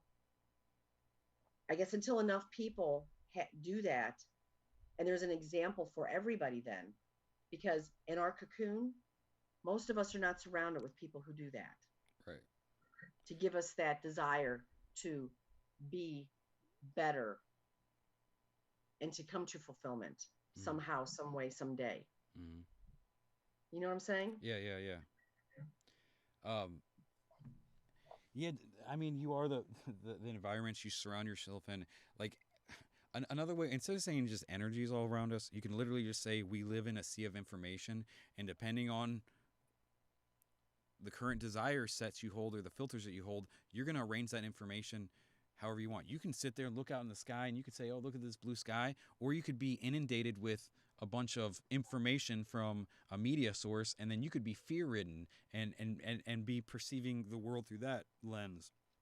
Absolutely. So Absolutely. I go out every day doing these shops for people, and I walk in, and everybody in there has a face mask on. right, I wouldn't say everybody, I'm going to say 90% do. Okay. And there's this 6 foot gap between me and everybody around me, and same for each one of them and everyone around them. Right. Eye contact now has even gone away because everyone wants to look the other direction so that no one's breathing near them or anything. That gap further puts us away from everything and everyone and any wholeness that we would even try to aspire to, because we're not able to garner anything from the resources given then. You well, understand what I'm saying? it, A it's smile from somebody is very contagious. no, You make, yeah, yeah, yep, yeah, yeah, you made somebody feel better just by yep, smiling at them yep, through your through empathy, everything. through empathy. Right. And it has a snowball effect, just like punching someone in the face does the same thing. They're angry now and they want to be angry for the Right. world. They don't do, we don't, it's neutral. There's nothing. Yeah, I see what you're saying. So I had kind of like a realization. So what is it? It's said that it takes 21 days to either break or build a new habit, right? Well, It's actually 28, but yeah, go ahead. so we've existed within this, and it could vary per person or whatever, but It's been over a month now. so yeah, so since we've been in like this type of lockdown, and like the world as we know it has changed. Changed. I think, and I think I was saying this to you the other day. I think when things, I don't think things are ever going to go back the same, and it's not necessarily a bad thing. This, whatever this is, uh, wherever it came from, it doesn't really matter. The fact is that it's here, and there's implications that are happening, and I think it could be a very, very, like you said, birthing pains. And I really try to look at everything as a purposeful part of a system, and then if we perceive it as something negative, it's because we lack perspective. Even Right. And so many even like already. even like the in like Hitler and everything that happened with that and everything like that. Yes, it's tragic and everything like that, and our human sympathies, and empathy is like, oh my god, I can't believe that happened. But there's We're not a far cry from that. You have to understand something. The lockdowns, the removal of certain rights, and the freedoms right, are and not a far cry because that's how it all begins. right, and I'm not saying, and and yeah, that And that's possibility, not a that birthing pain. possibility. That is a restriction imprisoning us. Well, it could be a restriction imprisoning us, but us rising up against it could actually be like like an eggs being formed around us, and like a chicken has to break through that egg, and through the process of breaking through that egg, it grows enough strength to be able to survive outside that egg. Chickens that can't get out of it, they they they they cease to live there. So like Salvador Dali's painting, and it's the world as an egg, and you see man emerging through it. I take kind of that perspective, and what's going on right now, even though in our perspective it seems like it's been going on for a long time, I think in a very short time, um, in the scope of real or eternity, like major changes have been coming down, and I think it really started with like 9/11, and then these were all big events that happened, and it could be traumatizing, but I, I am of the opinion that trauma is not necessarily quote unquote a bad thing. It can actually, trauma happening can actually lead to a lot of realizations and Oh, positive for thing, sure. positive And the things. older you get, you almost need trauma in order to make a change. Well, no, absolutely, yeah, especially, well, yeah. So, I mean, a lot of this could be like you were saying with the virus. It's the Earth, or it's destiny, or it's divine, uh, inspiration coming through, and it's the next part of the Phase. evolution. And I mean, you can look at it through so many different lenses. And in fact, I think that's Because intelligent to look interestingly through. enough, elderly people are the most affected by this. Right. You like the old thought. Well, think about this. Like, if the elderly people are the first that have to fear it because acquiring it probably lead to their demise, especially if they have any health issues, Right. right? Yeah. So now they're wiped off the face of the earth. So then the next generation down is the next one that could potentially be wiped off the face of the earth because they're now in their 50s, 60s, and they would be the next ones up that have done things to their body throughout life and things like that that would also cause this virus to um, be able to embed itself in them and then not be able to get uh, to heal from it. Okay, small children, people in their 20s and 30s and 40s, although they may get a cold, they may get sick, they're not the ones being hospitalized severely unless they have autoimmune or other health issues. Right. Okay, so it could be trying to make a clean slate. Yeah. I mean, you could put all different type. I mean, so like at this point we're speculating, but yeah. Who? Anyway, I mean, who knows? But yeah, I try to look at every part as a purposeful thing, and I think when you do that, when you honestly do that, and you at least invoke the emotion that goes with that, that's when you can like look at the world and like you see the rose for the fucking rose, but you also see the thorn, and you see it being an integral part of the rose, and the rose wouldn't be beautiful without the thorn, and in that you can look out and everything can be divinely inspired, and that's when you have like existence really comes alive in you, and you just like that's when you see beauty so great it makes you cry. oh, that was beautiful. You're right, though. You're absolutely right. Okay. Well, Chris, I hate to cut this short, but I have to get. I've lapsed on dinner here.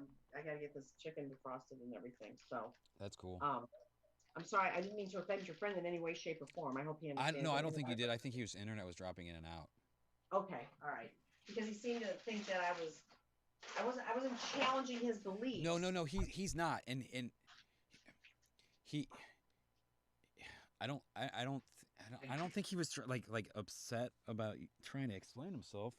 I think he was just saying that he's not gonna like his faith is his faith. When you talk to him and you break. I think my thing was these statements that that all of his statements seem to lead to. Lead to what? If you don't believe what he believes, then how is he going to be able to convey or to help? Because So it, he understands its semantics, and I've not when it comes to the faith in certain things like that. Like he said, you're not going to be able to sway what I believe in.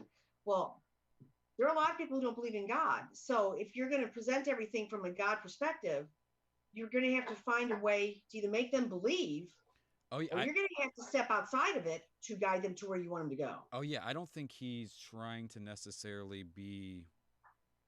I don't think he's trying to necessarily help people in that respect or anything. He's just someone who is like very invested in Christianity, and I sat down and have conversations with him, and I've literally like I'm talking about hours. Me and him has sat there for like 8 hours and broke down every single thing, and I would tell him I'm not going to use that certain word to describe that thing. He goes, yeah, but the idea or what we're trying to explain behind it is the same thing, and I'm like, yeah, it is. It's just semantics, tomato, tomato, Islam, Christianity, whatever. They may have certain But points. it's not, Chris. What do you mean? It's really not. That's not. A semantic is saying that what I'm saying here means the same thing if I say it like this. Right. Yes. But it is semantics, but you have to be from the perspective of understanding the dichotomy between certain ways of interpreting information. One of the dichotomies being an external locus of control that uses mythology to describe things versus internal locus control, which uses science psychology, neuroscience to describe the same things. They're the same thing. It is the language and mythology and concepts, the way they click together and the way they're labeled, that varies. It's the same thing. It's all the same thing. It is a difference in the framework and linguistical constructs and the dynamics between those things, but it's the same thing. And But let me ask you this. You can say it's the same thing. You can say it's semantics. Right. And I'm going to play the devil's advocate here, okay? Go for it. Because to keep reiterating it from a perspective that only you can possess, that you can't let go of, or you can't, I think it puts a block of wood there. I don't think it's penetratable, and I don't think it's able to seep out either. Yeah, no, I get what you're saying. So in reference to that, and we're speaking in really abstract terms, and I'm gonna do the same.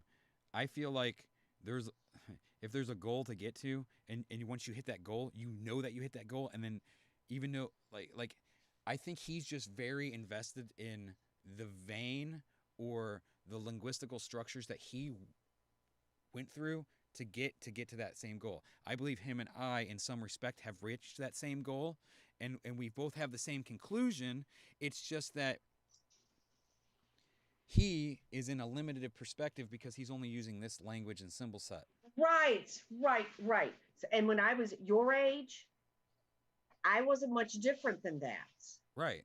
It took an event to make me look outside of that for something that I was going to miss by not having that. Right. But and back to my point is, I don't think he has the intention. Here's what he says. So see, I'm constantly seeking. All right. So I'll go here and seek, and I'll find it to the same point. I'll go here and seek and find it to the same point. That's what I was saying. Yeah, all roads. Yeah, lead to the same point. The thing is with him is he's done seeking. He's found it. He knows it. That's it. He's good. That's why he's saying, I'm good. I'm good. I found it. I'm good. I don't need to. I've already realized they all go to the same thing.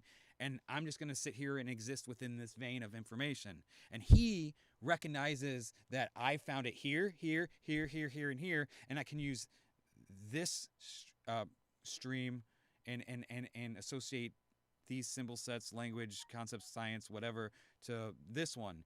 And he sees that I can do that. He just hasn't had that much experience. That's the difference. And so he's speaking from the same place we are. It's just a matter of he's almost loyal to. I'm very proud of you, Chris, that you see that. What, in him? Yes. Oh, I know. Yeah, I realize this, and I always would try to introduce. But check this out. I was always playing devil's advocate with him, and he knows it. The reason him and I have read a lot of the same books. He got into other stuff, and we both came to the same conclusions. That's why he says when he sees me, like I said, we have gotten nitty gritty about stuff, and I've said, what do you think about this word? And we've gone and dissected all of it. And so I know his standpoint, but we are of the same understanding. It's just the way I would have never gotten that from anything he said tonight. Yeah, well, I mean, we are. I believe you. He did not show me that, I guess. Which is, well, so like whenever that's part of the issue with. But I do have people do go on the defense with me, and I don't mean for them to. And when I'm strictly asking them a question, so I know exactly where they're coming from. Right. He never really gave me any inkling that he understood. He made me feel like, or made me think like, or see his admiration of you, which I get. But everything he was saying, I mean, that's Sunday school rhetoric. Well, yeah, but I don't think it's rhetoric from him though. Like he's experienced. He is. I can say that he is experienced. Like there's certain things that I brought up to him, and like what he said back to me, like I'm like, holy shit! Like you understand? He goes, yeah, I understand. He understands. It's just that he's limited by his framework to be able to express it, where I can jump from this framework to this framework to this framework. So can I be really brutally honest with you? Yeah. He brought up Joyce Myers. Right. And that she's it, man. She's this, she's that. And in that moment, I would have never, ever, ever, ever, ever, ever, ever put him in the same league as you. Hmm. You didn't even know who she was. I mean, I know that there's Do you know who Joel Osteen is? yeah. Oh, Okay. yeah. Yeah, Okay. she's on the same playing field. No, no, she wants to be. Oh, really? I think Osteen, he gets it. He gets that there's a biblical application, and he gets that there's um, a human element that has its own application because we found it in different manners, and he puts them together. He's the only preacher I've ever seen do that. Not another one ever has done that. They all come from a very Christian point of view and doctrine, and that's what they want to indoctrinate you with. He doesn't do that at all. He's like, believe in it, believe in this. God wants you to have it, but you can't get it until you pretty much, I don't want to say the word succumb, but open yourself up to what He has to offer. In other words, open your brain, open your heart, and allow His knowledge to flow in so that you can share in it. Do you see what I'm saying? There's not another preacher out there who makes that kind of um, gives anybody that kind of wording or I don't even know the word I'm looking for. Do you understand what I'm saying now? Yeah. And even I stand back and go, "Wow, you're a mega church." So I don't believe you either. It's money, money, money, money, money. Is it money, money, money, money, or is it real truth? I think that there's a lot of statistics that puts humanity, especially when they do things and they benefit from it like that, that you can't be in a place of that much influence and have so much coming to you without Without being you being wholesome about it. no no no no no Because no no the opposite. You can't be in that position without being corrupted because it I agree. And it that's what I said. And when I see mega church, I go, yeah maybe not. well, yeah And the Joyce Myers of the world are all that too. Do you know that when she has one of her big open things where thousands of people show up, not only did they pay to come see her speak, and what was the cost for her to speak? The cost of probably the auditorium that she's in. What do you think that auditorium charged her to come in and speak? right Okay. Not only that, but then she has these big things to sell everybody. And by the way, if you don't buy them, you're not going to be able to be part of her ongoing what's it called? Her ongoing not church, but her ongoing crusade, so to speak. You right know, and so we look at things that are financially backed. it needs to be They're financially back because that's the world we live in. But when you have all of that money and you're not using it, when you have churches like that and there are starving people in the world, it's inexcusable. yeah. So I go back to like the mathematical breakdown of it. See, like we're speculating, we're using different ways to try to And we don't interpret. really know what they do with it. Yeah, yeah. Well, so one thing in like psychology is you can't mind read, so you don't know their intent, you don't know where that came from, Exactly. and and you can only speculate from your interpretation of them. So like that's like Only what I've known of some and the way it's been right, reported. Again, there's the media. Now I'm going to tell you something. St. Louis Family Church that I used to go to, every summer they had a program. And it was called Schools Out Cafe. And what they did was they went to low income areas, the hood, different areas in it, and they would provide a lunch to anybody under the age of 18 who would be in school and probably that's where they were given nutrition or food for the day. And when school's out, they don't have that opportunity, right? And I even took Justin and Parker with me. They provided that food. Now, of course, it was government backed because they had to get licensing and they had to do this and they had to do that because it's required. And I'm sure the government also gave them a lot of the funds to help provide that because they were taking something off the government's shoulders at that point, you know. Locally, I'm talking about though, not on the federal level. yeah, And these children all showed up by themselves, and it was from like 11 to 2, and at 2 o'clock things got locked down, all the sports equipment went away then, and if you were over the age of 18 you could still get lunch, but you had to pay I think it was $2.50, and you got a bologna on a bun, a piece of fruit, and a milk. Okay, and the one thing, Justin at the time, who was maybe 8 years, let's see, Parker was 3, would have made him 6.5, maybe 6.5. When we left there, I said to Justin, I said, so Justin, what'd you think about today? Well, he said, Mom, I have one question for you. And I said, what's that? He goes, where were their parents? The place was packed and not one parent was there. When he went to Faust Park, everybody's parents were there. So when the churches provide a very necessary thing, or come and get a coat, coats are free because of donations made by the people, but with all the money coming in that provides them the ability to stand in an auditorium or to live in a palatial residence and to shop designer and have nails done and things like that, that's not what it's about. It's about everything you bring in from something like that, putting it back out there.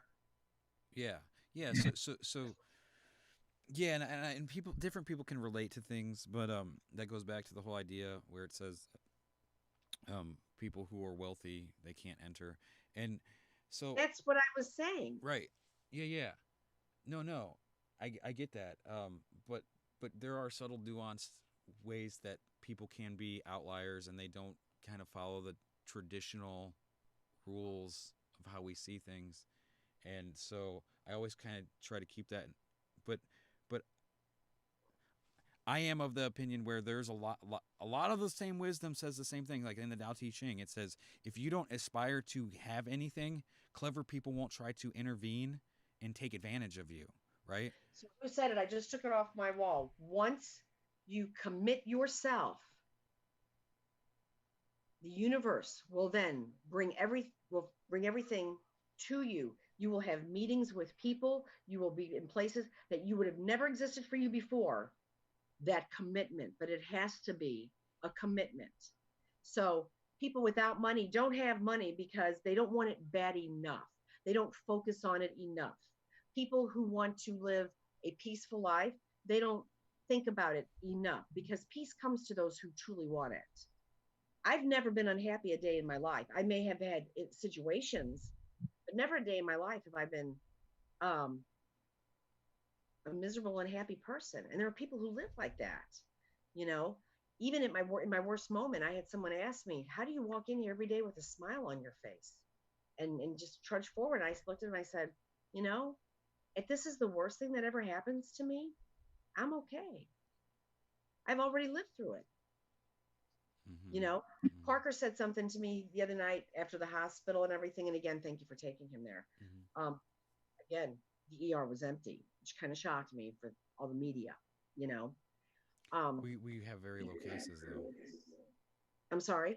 St. Charles has very low cases. That's why Well, you would think with all the other hospitals being overcrowded, they'd have to ship them somewhere I or tell them to thought go if somewhere. any place was going to be over I mean, St. Louis is on the other side of the river right there. It's a very convenient hospital.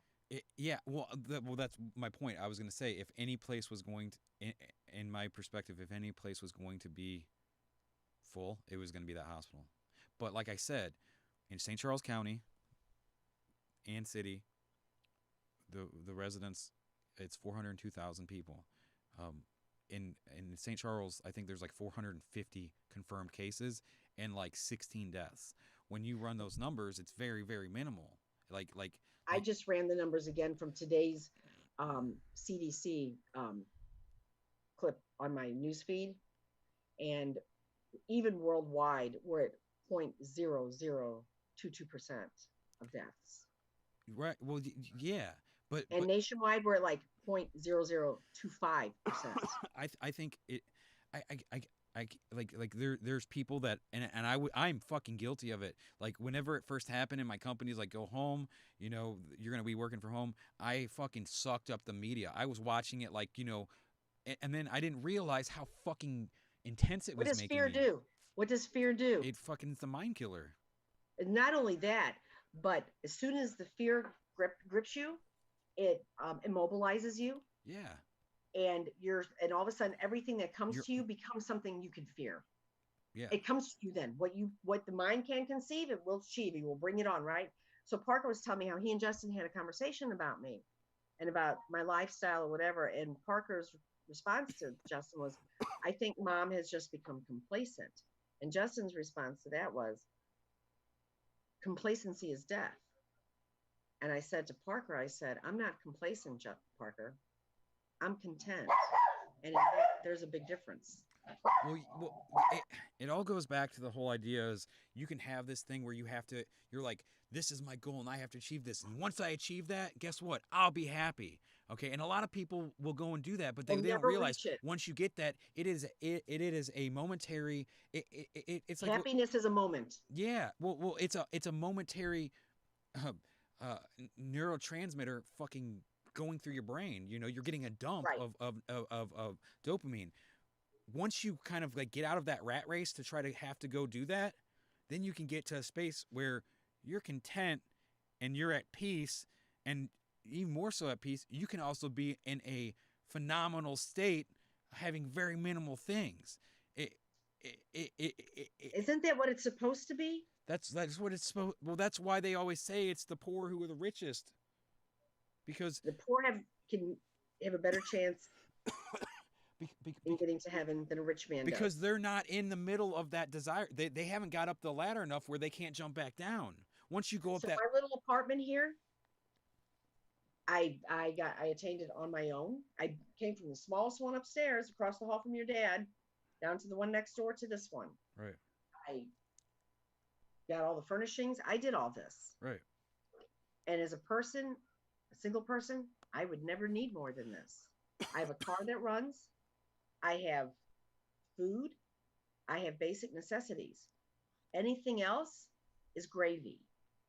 yeah, yeah, And people look at you and they wonder, well, why aren't you trying harder? Why aren't you doing this? Why aren't you doing that?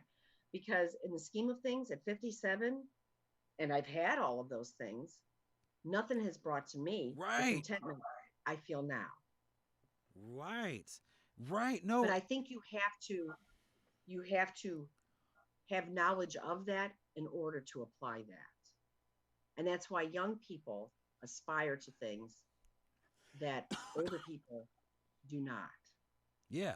Well, that's why, like Like your dad, he's fine. Your dad is fine. yeah, Now you know your dad your whole life and all the things he was and all the things he did. And I always say to him, when I move out of here, Mark, you should come down to my apartment. He goes, you know what? I'm okay here.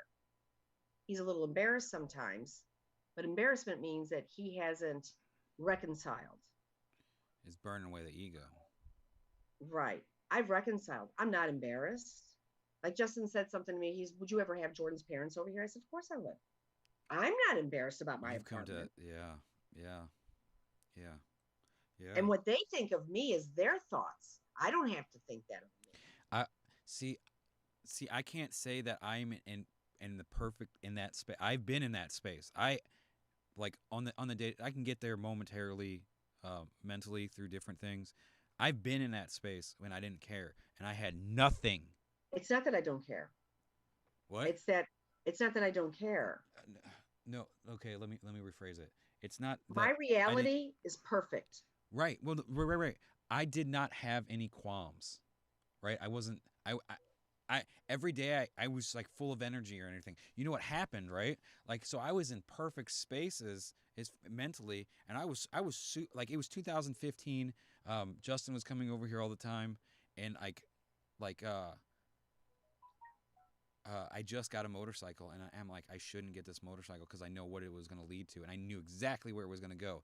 And it brought Ashley coming around, and once Ashley came around, Ashley tried to indoctrinate me with all her wants, needs, and desires, and me, I tried to fit that mold, and when I tried to fit that mold, it fucking corrupted the perfect space that I built for myself mentally. Because then all of a sudden, well, I have to do this because she's expecting this from me. I couldn't just be myself. I had to be more than it, and I was like, you know what? Different. What? Not more, different. Yeah. You didn't have to be more. You No, had to right. be different than Well, who you yeah, were. yeah, exactly. And then then I started taking on that, and then like I was trying to get more and more and more and more, and it was like this as I went out into the world, and I was trying to achieve this picture that she had in her head, just because I was so attached to her. Um, Um, And you have to that examine, you have to think to yourself, what was that attachment? Why was I drawn and why was I so I compelled know to be part of that? I know all of that. I know it to like to the science of it. It was kind of rhetorical. I figured you did. Right. I still haven't fully recovered to the state that I was in before that. Right? I still haven't got. I'm on a trajectory. I'm getting there. That's why like I want to have conversations like this with people. That's why like I am You're trying. always on a trajectory, though. Right. Well, yeah. I agree. Sometimes But it it's like it's plateaus. like It this. plateaus, right? It plateaus, and then you realize that energies have changed, and then you go back to what you need to do to continue the trajectory. Right. And like I'm still living in situations that I developed myself in when I was with her and what I was trying to achieve, that it's still affecting me, and I'm trying to like scrape that away from me and kind of go back to Use a loofah when you shower. no. It was a joke. You started trying to scrape that away from me. No, but Funny thing. but really I'm trying to get back to the state where I'm not like on the rat race, where I'm in a state of mental equanimity. Like whenever we went to the like that's the summer that we went to the fucking Vesca day. That's the Yeah, day that we did that. And then we sat in they gave the talk at the Buddhist temple, and like at that point that was like one that of Buddhist monk said, if we do not change the world will change us. yes, yes, And that's what's yes, happening. yes. Well, yeah, That's yeah. exactly what's happening. I mean, yeah, it can be taken different ways, but I think it's also from the state of being in a state of perfect equanimity, and then influencing this, this influencing this. Yes. Yes, that's what I'm saying. When I thought you were talking about the virus changing people. I'm not sure that that's not a vehicle being used. Right. And I'm when I I'm was saying saying any no, and environment. I'm saying when he said, if we don't change, if we as people, human beings, um, inhabitants of this planet, do not change and strive for harmony and equity, and because people think of equity as going, ooh, I don't want to be like that, but we don't know that that is so bad. We don't know that when my apartment, to some people it's like, oh, and yet I'm not discontent, Right. right? Right. It's like the job that I had selling pools. I You've went come into to a state Kansas. of acceptance. You've come to a state of like you don't need you don't what is it called Anything. bougie. Yeah, what is it called? Yeah, I'm not bougie. Don't call me bougie. no. But a state where So you don't need the extra. You no, just need the essentials. extra is what I get when my son comes over here for dinner. When you show up and say, so we spoken to Jesus today. The little fun stuff. That's the gravy in life. That's what you want. You want gravy pouring over you, Yeah, you know. yeah. But when I went to this job to sell pools, and of course, 3 out of the 4 people I saw, I sold a pool to because I'm that good, right? And people are always like, why aren't you a millionaire? Because I also have integrity and I have morals and I have a standard by which I live. But So those one of the standards, things, morals, and integrity is what keeps you in a state of content mentality. And if you sacrifice those and you went after the money, that road is going to lead to a state of mental imbalance and disharmony, unhappy. right? Yeah, yes. So one of the families I sold to, as I'm selling them this pool, my internal voice, my conscience is telling me, don't do this, Julie. Don't do it. Don't do it.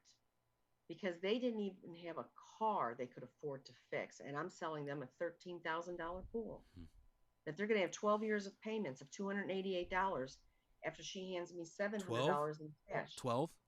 Years, 12 years at 39.9%. Okay. The next day, when I'm sitting with another customer who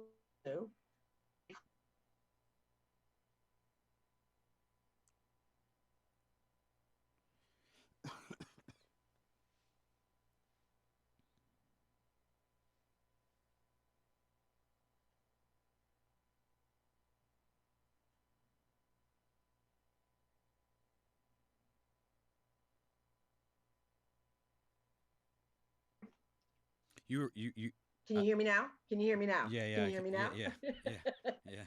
So anyway, so the $700, they call me and say that there's a problem with their nephew. They need that $700 cash back. I said, not a problem. I'll be in Lexington this evening. She goes, well, can't you bring it to me now? And I said, well, you're 2 hours away and I have another appointment. I then called my manager to let them know what was going on. And he said, well, I'm going to tell you what you're going to do with that $700. And I said, what's that? And he said, you're going to take it. You're going to get two money orders, one for 500, one for 200. You're going to take a photo of it. You're going to send it in with all the documents that they signed. You're going to mail them the receipt. And I said, that doesn't feel right. And he said, it doesn't matter what's right. It's what the rules are. He said, they're not allowed to cancel through you nor through me. There's protocol they have to follow, and it's written in the contract that they signed.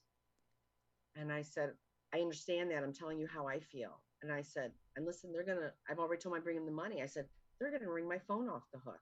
He said, let them bring it off the hook. He said, let them call 100 times. Don't answer the phone. And on that 100th call, you tell them to call me. I knew what that $700 meant to those people. Do you know what I did with that $700? You gave it back to him. I drove 2 hours to give it to him. Yeah. And when I walked in with it, I handed her the envelope that she actually gave to me originally to put the money in. And I said, are you okay? She goes, well, I want to count the money, as though I would show up with the money and not have all of it, right? And it was all there. And she goes, thank you so much. And I said, hey, it's all, she goes, I'm so sorry. I said, it's all good. I'm okay with it. Don't worry about it. And she said, okay. I said, and you know what? You will get your pool. And she said, you really think so? I said, just stay focused on it. It'll come. If you build it, they will come. Mm-hmm. Right. Yeah. And because my karma, if I did what that guy told me to do, and I don't know, but evidently, if you did what that guy told you to do, you're walking down a path of sin. And I'm going to redefine sin as any action that lowers the level of consciousness that you're currently experiencing. That's it. That's the simple skinny of what a sin is. Yeah. And when you know right from wrong and you choose wrong, you deserve the wrong that comes back to you as a result. Wrong being anything that affects your level of conscious expansion. Right? So when you engage in things where it's more about compulsive nature or greed or anything like that, you're wiring yourself to go down that slippery slope. But when you restrict it, you're reaffirming your integrity of in your character and your standards. Embodying that level, the higher level of awareness. Right? As soon as you go into those states and you make those choices based on fear or compulsion, you start to be that. Or greed. Right? So that's why it's important to make those decisions back of it. And I know this because I fought with Ashley. I knew my intuition was like, don't do it. You're gonna go down a bad path. You're going to, like, the state that you're in now with your perfect like bliss in the moment, it's gonna go away. And sure enough, like the my moment of like perfect like happiness that was constant started getting smaller and smaller into moments, smaller and smaller and smaller. And it was like, what am I doing? And I have retrospect now, and what happened? I knew it then. What do you mean what happened? No, that's what you're thinking. Like, what's happened? What's happening? Why? Right, you yeah. look at it and go, why is this not working anymore? Right. It worked out here, right. But it has slowly drawn in, and now it's suffocating. The big happiness, like you said, became these moments till the moments became anxiety ridden, even though you may have thought there was still some happiness there, right? Because that was the desire to keep the relationship going. Yeah, and I was chasing after a pipe dream because happiness is here right now. It's the perspective that's that right. we have on it. That's right. And I wanted to write and that's why I have never been unhappy. Right. Well, that's why I wanted to write a book, and I called it Evolution of Love. About being grateful.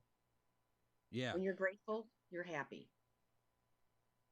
It's a fact. Yeah. I would say embodying being grateful in the way that it affects your neurotransmitters, for sure, 100%. Because when you go down the other path, it's all I completely get it. What I was gonna say is, I've experienced like losing that. It's so funny because we go after these rat races after things that we think are gonna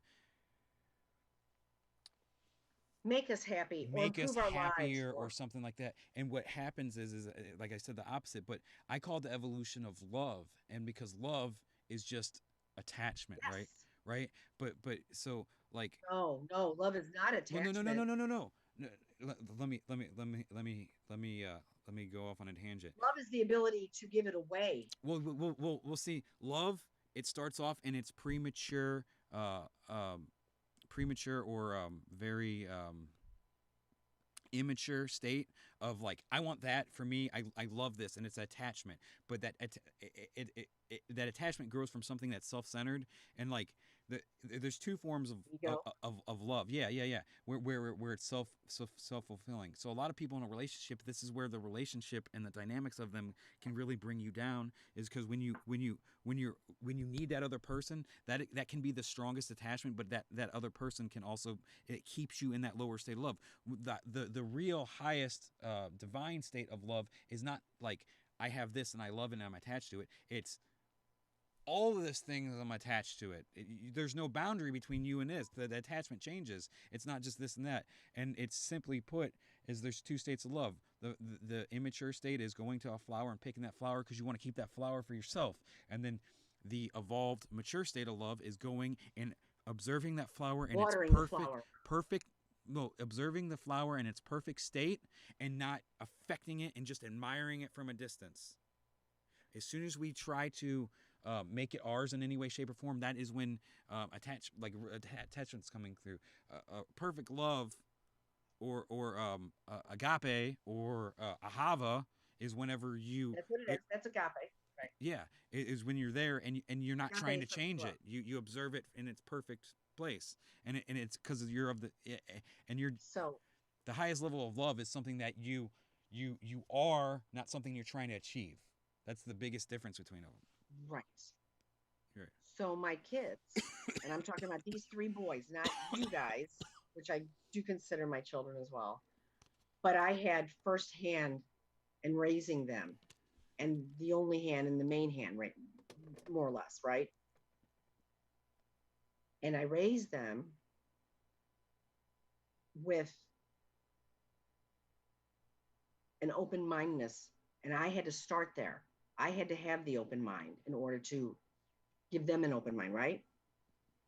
These three boys are very independent, self sufficient, and motivated. And it was a job that I worked myself out of because by loving them, I gave them freedoms that a lot of parents either won't give their children or permission to have those freedoms. They didn't even have to ask permission. They're going after dreams that a lot of parents would have already put the kibosh on. You know what I'm saying?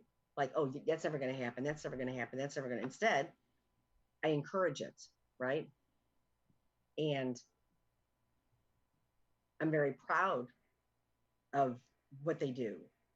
And I'm proud of their independence, even though I miss them and I miss my relationship with them as they were growing up and their need for me.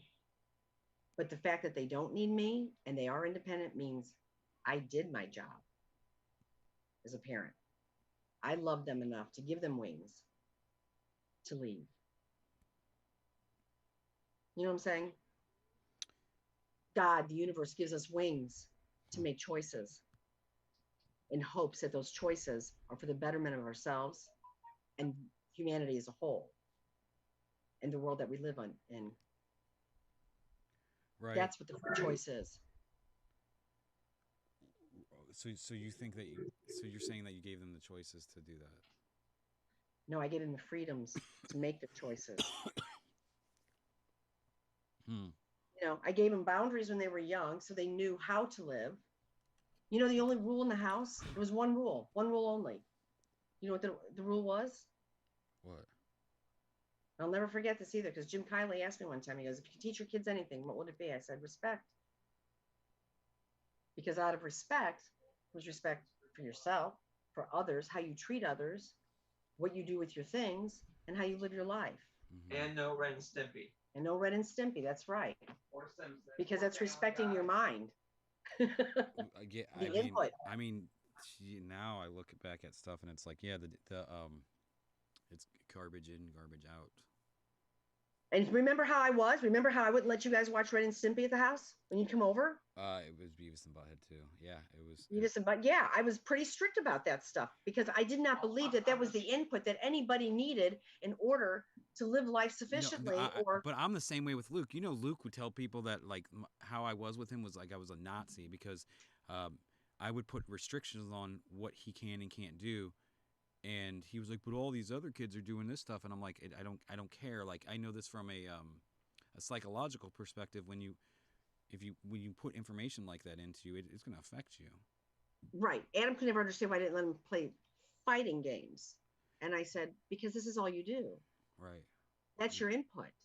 Yeah. And then when Parker came along and I wouldn't let him play rated T games, I said, because now we have to gear everything to the youngest in the house so he doesn't get desensitized to it. Right.